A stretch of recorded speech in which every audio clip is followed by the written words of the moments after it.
Rame di luar, kosong di dalam. Say cheese. Tumben banget. Iya, mau post di IG captionnya, puji Tuhan the success you think God is good. Ternyata kode itu melambangkan bahwa raja daripada Yahudi sendiri, ya. Jadi menurut adat istiadat Yahudi, bahwa raja orang Israel itu harus naik keledai. Nah, jadi ternyata dengan menarik perhatian orang-orang kepada Yesus, itulah yang membuat orang Farisi jadi jengkel. Yang seharusnya orang-orang datangnya kepada ahli-ahli Taurat, orang Farisi ini gitu ya, tapi akhirnya beralih pandangan kepada Yesus yang akan datang ke Yerusalem. Pohon ara ini kok bisa dikutuk? Ya, kenapa sih pohon ara ini yang seharusnya jadi berbuah, tapi ini juga ternyata balik lagi kepada masing-masing.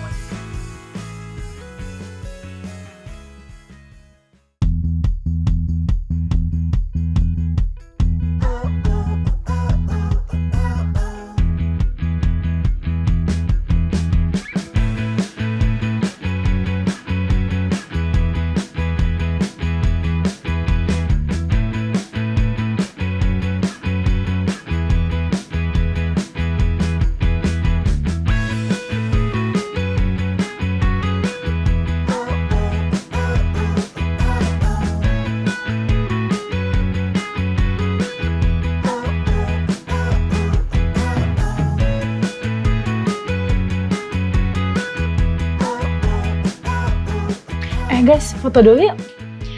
Say cheese. Tumben banget. Iya, mau post di IG captionnya, puji Tuhan the success you think God is good. Ya nggak sih? Tumben, si paling gadis good deh. Terakhir kali gue liat lu tadi marah-marah karena bapak baksonya gak ada kembalian. Itu refleks. Mirip banget tau sama orang Yerusalem dulu. Dibilangnya sih baik, tapi hatinya Jangan kan gitu, kayak pohon ara, daunnya lebat, buahnya nol. Ih, berarti aku pohon ara berjalan dong guys. Enggak lah. semoga enggak sih. Nah udah. Asalkan kalian tahu ternyata pelajaran kita itu relate tau kita dengan hari ini. Relate sama apa? Relate dengan kehidupan kita. Oh Iya, coba. Iya, Iya. tadi itu. Penasaran nggak? Coba judulnya apa untuk pelajaran sahabat pertama kita. Tetaplah menjadi benar. Tetaplah menjadi benar. Dari judul aja kayak udah berikan exciting gitu ya. Jadi jangan lupa juga untuk teman-teman yang belum punya buku Cornerstone bisa langsung DM ke nomor Hope Channel untuk mendapatkan buku yang kami pegang sekarang. Daripada kita lebih penasaran lagi, Iya. mending kita masuk ke Dalam cerita. Iya. Kalau yang belum punya buku bisa baca ceritanya terdapat pada Matius 21 ayat 7-9. Kita mulai ya. Oke. Mereka membawa keledai betina itu bersama anaknya, lalu mengalasinya dengan pakaian mereka, dan Yesus pun naik ke atasnya. Orang banyak yang sangat besar jumlahnya menghamparkan pakaiannya di jalan, ada pula yang memotong ranting-ranting dari pohon-pohon dan menyebarkannya di jalan. Dan orang banyak yang berjalan di depan Yesus dan yang mengikutinya dari belakang berseru, katanya, Hosana bagi anak Daud. Diberkatilah dia yang datang dalam nama Tuhan. Hosana di tempat yang maha tinggi. Maka kata orang-orang Farisi seorang kepada yang lain, kamu lihat sendiri bahwa kamu sama sekali tidak berhasil. Lihatlah seluruh dunia datang mengikuti dia. Dan ketika Yesus telah dekat dan melihat kota itu, ia menangisinya, katanya, wahai betapa baiknya jika pada hari ini juga engkau mengerti apa yang perlu untuk damai sejahteramu. Tetapi sekarang hal itu tersembunyi bagi matamu. Sebab akan datang harinya bahwa musuhmu akan mengelilingi engkau dengan kubu, lalu mengepung engkau dan menghimpit engkau dari segala jurusan. Dan mereka akan membinasakan engkau beserta dengan pendudukmu, dan pada tembokmu mereka tidak akan membiarkan satu batu pun tinggal terletak di atas batu yang lain. Karena engkau tidak mengetahui saat bila mana Allah melawat engkau.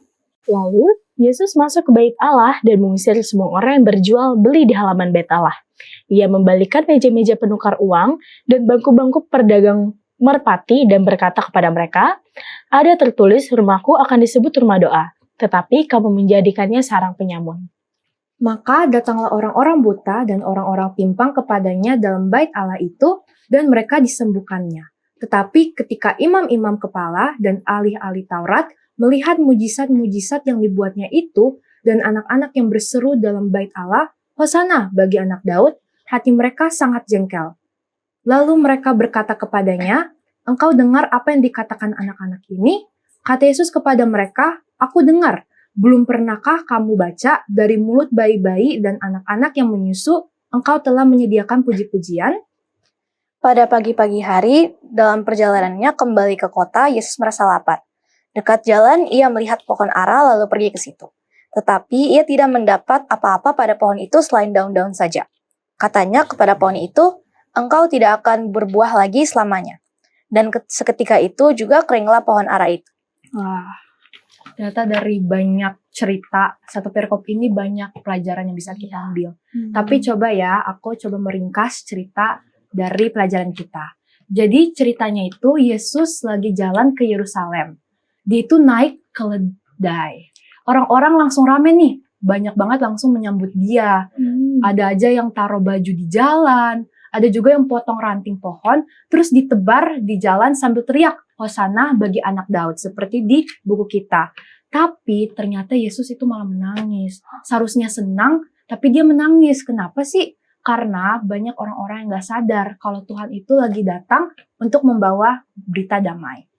Pas sampai di bait Allah, ini kita kan Yerusalem, langsung ke bait Allah nih. Yesus marah. Tahu gak kenapa? Kenapa? Karena di rumah doa itu dijadikan tempat jualan.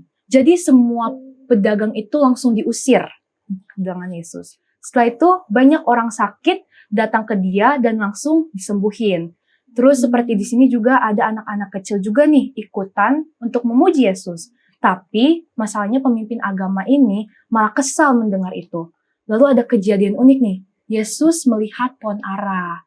Tetapi daunnya lebat tapi nggak ada buahnya. Jadi Yesus bilang nih ke pohon itu nggak bakal berbuah lagi, dikutuk. Dan seketika pun pohon ara itu langsung kering. Oh gitu ya. Ya. Ternyata cerita kita hari ini relate banget sama Yohana. Beneran nih. Oke deh, kalau misalnya aku sih sebenarnya masih banyak yang belum mau tahu ya, tapi sebelum kita tanya lagi nanti ke pendeta, kita masuk ke segmen Apakah Kamu Tahu bersama dengan Profesor Corner. Apakah kamu tahu, pohon ara adalah tanaman yang unik karena buahnya biasanya muncul lebih dulu sebelum daunnya. Saat Yesus sedang dalam perjalanan ke Yerusalem, ia merasa lapar. Lalu, ia melihat pohon ara yang daunnya rimbun. Meskipun saat itu bukan musim buah ara, biasanya kalau pohon ara punya banyak daun, itu berarti ada buahnya juga. Tapi saat Yesus mendekat, ternyata pohon itu tidak punya buah sama sekali. Karena itu, Yesus mengutuk pohon itu. Tidak lama kemudian, murid-muridnya melihat bahwa pohon itu sudah mati. Apakah Yesus marah pada pohon itu? Tidak. Pohon ara yang tidak berbuah itu jadi simbol atau peringatan untuk orang-orang yang terlihat baik dari luar, tapi sebenarnya tidak melakukan hal yang benar. Mereka hanya ingin kelihatan suci di depan orang lain. Tuhan ingin kita hidup dengan hati yang murni dan melakukan kebaikan dengan tulus. Adik-adik, ayo kita belajar untuk tidak hanya kelihatan baik di luar, tapi juga sungguh-sungguh hidup benar di hadapan Tuhan ya.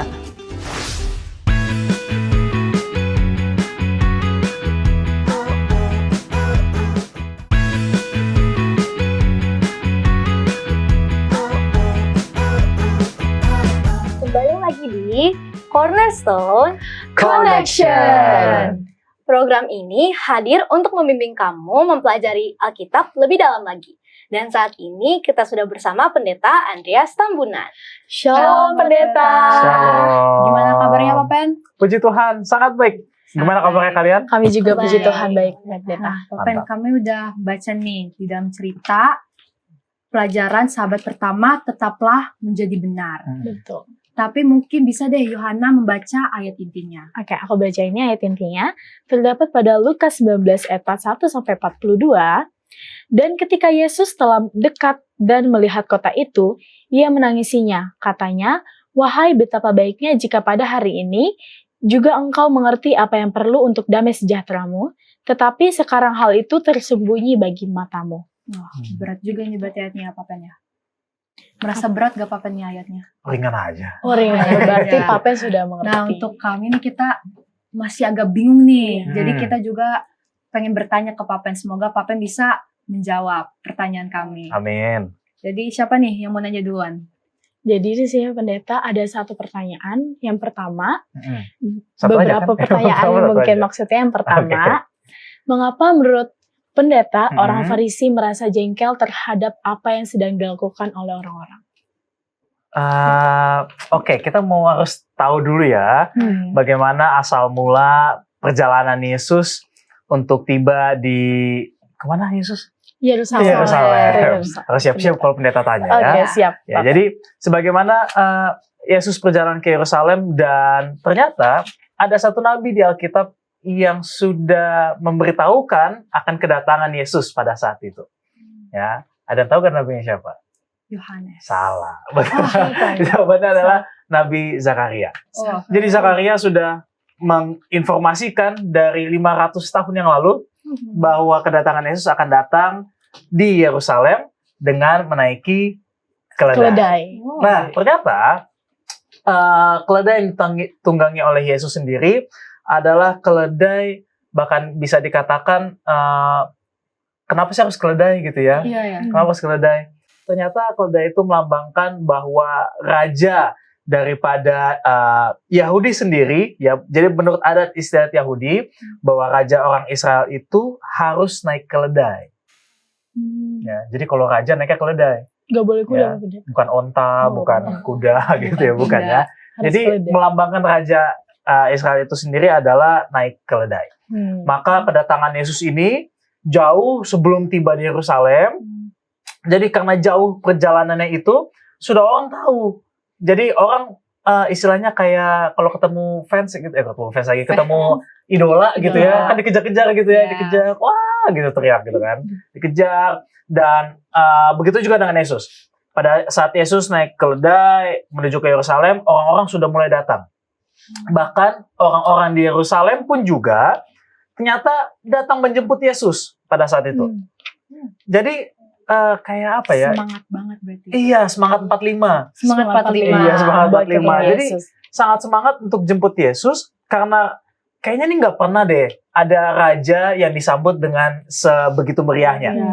Ya, jadi pada saat dijemput dengan sebegitu meriah, maka orang Farisi kayaknya jengkel gitu ya ngeliat, ini kenapa Siapa? pandangan ke Iya. Yesus sih Iya, gitu ya? Siapa sih ini orang Nih, gitu ya? Bukan siapa, Oh, mereka bukan. tahu. Mereka Yesus tahu, star gitu ya. syndrome. Tapi merasa bahwa nanti job gue diambil lagi sama nih orang gitu ya. Nanti aduh, kenapa sih orang-orang eluk-elukan nama Yesus pada saat itu? Nah, jadi ternyata dengan menarik perhatian orang-orang kepada Yesus, itulah yang membuat orang Farisi jadi jengkel. Yang seharusnya orang-orang datangnya kepada ahli-ahli Taurat, orang Farisi ini gitu ya, tapi akhirnya beralih pandangan kepada Yesus yang akan datang ke Yerusalem. Mungkin itu untuk menjawab pertanyaannya. Nah, gara-gara Papen ngejelasin jadi lebih banyak pertanyaan nih. yang mau ditanyain. Boleh. Yaudah nih, aku mau nanya nih Papen. Kenapa Yesus itu menangis saat melihat kota Yerusalem? Kan suasananya lagi senang, lagi happy, semua orang pada memuji nama dia. Tapi kenapa Yesus menangis dan apa yang dikatakan Yesus tentang yang akan terjadi nanti di Yerusalem? Oke. Bingung ya, orang lagi dibawa senang-senang gitu ya, tapi malah nangis. Menangis makanya Iya. Papen. Apa jangan-jangan ada, sudahlah bukan itu ya. Tapi sebagaimana pelajaran kita mengatakan di pelajaran yang pertama, ya bahwa pada saat Yesus memandang daripada Yerusalem, bukannya satu kebahagiaan untuk istilahnya kayak pulang ke rumah gitu ya, tapi malah jadi satu ratapan tangisan. Ya, maka kenapa sih Yesus jadi nangis melihat kotanya sendiri? Iya. Ternyata ini semua diakibatkan karena karena tidak akan lama lagi kegelapan besar yang akan mendatangi dirinya. Ya. Maksudnya Karena apa tuh, Papen? kan ini kan masa-masa sebelum Yesus mati di kayu iya, salib. Kayu salib. Iya.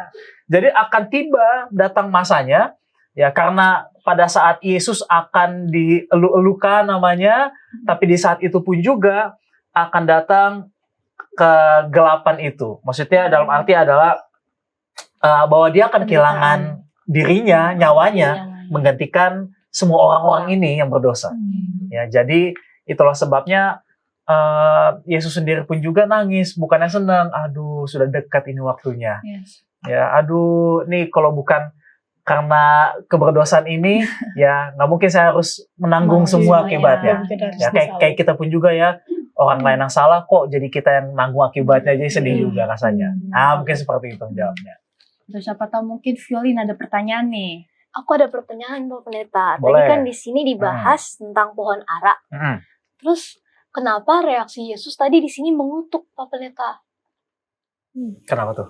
Kita menanyakan ya. Untuk mendapatkan pencerahan. Kenapa ya pohon ara itu dikutuk? Ya, padahal kalau kita tahu ternyata pohon ara itu adalah pohon yang istilahnya bukan daunnya dulu yang tumbuh, tapi buahnya dulu yang tumbuh. Pernah coba buah? Nah, Pernah coba buah ara gak? belum, Pak Pendeta juga belum. Ya, tapi pada dasarnya adalah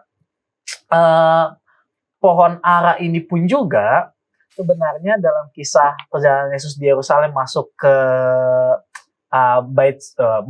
masuk ke tempat ibadahnya itu, kayak kita sekarang ya, istilah gereja, maka orang-orang pun juga menghiasi tempat ibadah itu dengan pohon ara sebenarnya. Ya, bahkan dicat ya dengan warna emas segala macam, jadi memperindah. Tapi di cerita ini pun juga menceritakan bagaimana pohon ara ini kok bisa dikutuk. Ya, kenapa sih pohon ara ini yang seharusnya jadi berbuah, tapi ini juga ternyata balik lagi kepada masing-masing kita. Ya, kalau misalnya kita ini kan kita bagaikan pohon yang bertumbuh, tapi kalau misalnya nggak ada buahnya, buat apa? Ya, jadi kayak nggak ada berkatnya, itu istilahnya nggak ada berkatnya. Makanya daripada itu, sama seperti pelajaran kita di pelajaran pertama, kalau memang itu benar, katakan benar. Kalau itu salah, katakan salah. Jadi nggak usah takut. Gimana kalau misalnya saya benar, lalu teman-teman jauhin. Kayak contohnya di dalam gereja, ya kira-kira di dalam gereja baik gak main HP, ngobrol, gosip gitu ya. Contohnya seperti itu ya. Yang sebagaimana gereja pun juga mengalami hal sedemikian rupa. Maka kan nggak bagus ya kayak gitu ya. Justru ada salah satu kutipan di Pena Inspirasi mengatakan bahwa gereja itu tempat mengisi kekosongan dalam hati. Nah, justru itu dia, pada saat kita datang ke gereja, yang mengisi hati kita adalah Yesus Kristus lewat firman Tuhan. Jadi datang ke tempat ibadah pun juga ya bukan jadi semakin tidak baik, ya, tapi berlakulah yang benar di hadapan Tuhan, karena orang pun juga akan melihat buahnya dari perilaku kita. Begitu. Dalam banget berarti ya jawabannya. Iya. Memberikan pencerahan juga sih. Aku sekarang jadi kayak tahu apa arti dari pelajaran kita. Terima kasih ya Pendeta atas jawabannya. Semua jawaban kita sudah terjawab. Ya. Sekarang kita akan masuk dan mendengarkan pendapat-pendapat teman. Masuk ke segmen Apakah Pendapat Kamu?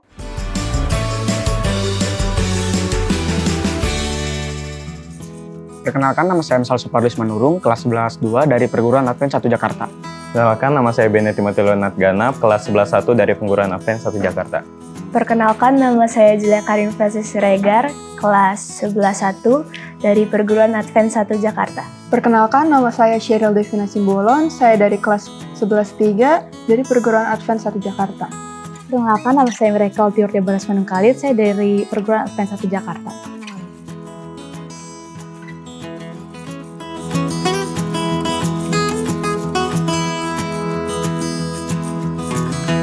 Saya pilih nomor 1 karena selagi tidak ada yang penting, saya nggak apa-apa untuk dipublishkan.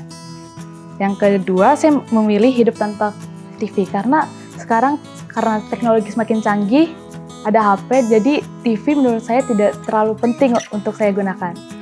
Yang ketiga, semua orang tahu kalau saya Kristen. Karena saya emang dari dulu tuh bangga banget jadi orang Kristen karena saya bisa berbeda dari yang lain. Yang pertama, saya akan memilih chat pribadi kamu yang dipublikasikan, dikarenakan tidak ada yang spesial di dalamnya. Lalu yang kedua, hidup tanpa TV, karena saya sudah jarang menonton TV. Lalu yang ketiga, semua orang tahu kamu Kristen karena saya bangga menjadi pengikut Kristus.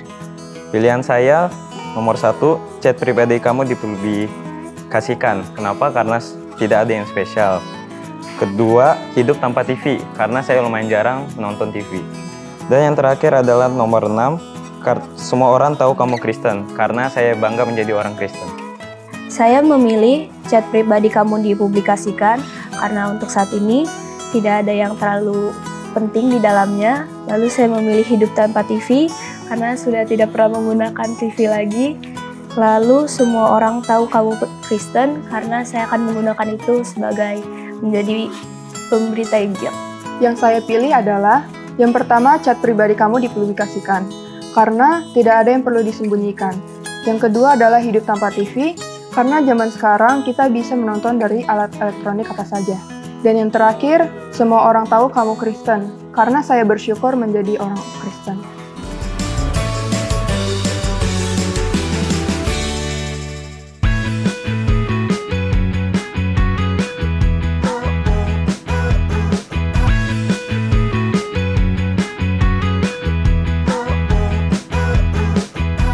Kembali lagi ke Cornerstone Connection. Kita udah mendengar nih respon dari teman-teman kita. Tapi mungkin biar lebih seru, kita juga ingin kepo Kasih nih pendapat pendapat kita. Papen, Boleh, pendapat boleh. teman-teman kita ini gimana? Coba dari siapa dulu nih? Dari kakak lah. Dari coba. aku. Iya. Mungkin aku lebih suka hidup tanpa TV. Karena untuk udah mau akhir zaman nih, katanya kan orang-orang udah mau akhir zaman, jadi kita harus menjauhi dari hal-hal yang berbau Duniawi. duniawi. Duniawi. Ya. Jadi menurut aku kayaknya itu yang harus aku coba dan menyukai untuk menjauhi hal-hal yang berbau duniawi. Coba kau feelin apa? Kalau aku sih, semua orang tahu kalau aku Kristen. Oh iya, Iya, pasti itu harus. itu harus. Aku Kan juga. Aku udah sama wajib. kayak Violin, semua orang harus tahu kalau aku Kristen. Jadi kalau misalnya semua orang udah tahu, aku juga bisa dengan lebih leluasa kan. Bener banget. Iya, Bener jadi banget. apa ngasih tahu tentang pelajaran Kristen juga kepada mereka. Coba, Kalau Papen. pendeta, Kalau pendeta, Kalau saya gimana ya kalau pendeta ya? Pendeta Semuanya kayak mencakupi gitu ya. bukan juga. oh, Ya, gimana? karena pendeta pun juga kalau hidup tanpa musik nggak bisa sebenarnya. Iya. Ya, Sama tapi sih. mungkin Lebih lebih ke kayaknya ini deh, chat pribadi dipublikasikan nggak apa-apa. Terbuka semuanya. Terbuka Oh, semuanya. Betul, tidak ada yang ditutup-tutupi. Wah, gak boleh ada yang menutupi ya. Iya, betul. Wadidaw. Oke, bagus juga nih. Nah, jadi Papen dari penjelasan yang sudah Papen berikan dan juga pertanyaan yang sudah dijawab, mungkin apa inti besar atau kesimpulan nih Papen yang bisa kita dapatkan dari pelajaran kita? Oke, baik. Menjadi satu kesimpulan di dalam pelajaran yang pertama dengan judul besarnya adalah tetaplah menjadi benar. Satu kisah yang diingatkan bagi kita semua, terlebih khusus bagi seluruh Cornerstone dimanapun kita berada, bahwa menjadi benar itu bukanlah satu kerugian bagi kita, tapi justru menjadi satu keuntungan di hadapan surgawi, bahkan di hadapan seluruh manusia. Mengapa? Karena kebutuhan manusia pada saat ini adalah kebutuhan manusia yang tidak dapat diputarbalikan, bahkan manusia yang selalu memiliki arah tujuan yang benar. Oleh karena itu, nggak usah ragu, nggak usah risau. Sebagaimana Tuhan pun juga tetap dalam posisi yang benar, maka dia pun juga dalam keputusannya, dalam segala perilakunya, maka surga pun juga menyertainya dalam segala kehidupannya. Maka daripada itu, teman-teman Cornerstone, kalau misalnya ada yang ragu sama kita karena jawaban kita, ya tetap kita bawakan dalam doa. Mengapa? Perjalanan Yesus tidak hanya berjuang dengan dirinya sendiri, tapi dia juga meminta bantuan kepada Bapanya di surga. Oleh karena itu, janganlah kita selalu ragu akan diri kita, tapi kalau kita tahu itu benar, maka katakanlah itu benar. Amin. Puji Tuhan. Yaudah, biar kita bisa mencakupi pelajaran ini dalam kehidupan kita, Papen mungkin Papen bisa mendoakan kita dan juga teman-teman yang menonton Cornerstone video ini. Oke, mari kita tunduk kepala, kita bersatu dalam doa. Tuhan Allah Bapa kami yang bertata dalam kerajaan sorga, terpujilah nama Tuhan. Bahkan di kesempatan pada saat ini, kami telah mempelajari dari Cornerstone di pelajaran yang pertama bagaimana kami dapat hidup benar di dalam Yesus, bahkan dalam sepanjang kehidupan kami, bahkan seluruh remaja Cornerstone dimanapun kami berada. Ya Tuhan, kiranya pelajaran ini dapat menguatkan masing-masing anak-anak Tuhan, bahkan baik itu di rumah, di sekolah, maupun dimanapun kami berada, kami pun juga dapat menjadi terang bagi teman sesama kami, terlebih khusus menjadi kemuliaan bagi nama Tuhan. Berkati seluruh anak Cornerstone, baik yang pada saat dalam keadaan kurang sehat, Tuhan berkati mereka, sehingga kesehatan pun juga menjadi bagian kami semua. Inilah doa kami Bapa, berkati kami semua, karena kami alaskan doa ini di dalam nama Tuhan Yesus kami berdoa.